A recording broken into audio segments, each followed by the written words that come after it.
আসসালামু আলাইকুম দর্শক, আপনারা দেখুন এই যে কুমড়ি শাক আনছি। কুমড়ি শাক কি সুন্দর শাক, খাইলে ভিটামিন আছে।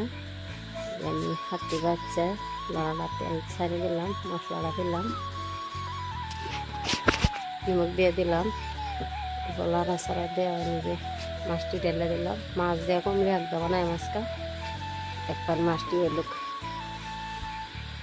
মাছটি আমি কষাই রেখে দিলাম, উড়ায় রেখে দিচ্ছি।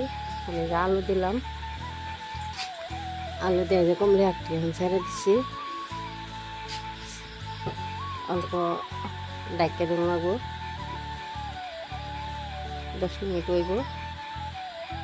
এই যে হয়ে গেছে দেখুন। ভালো লাগলে সাবস্ক্রাইব করবেন।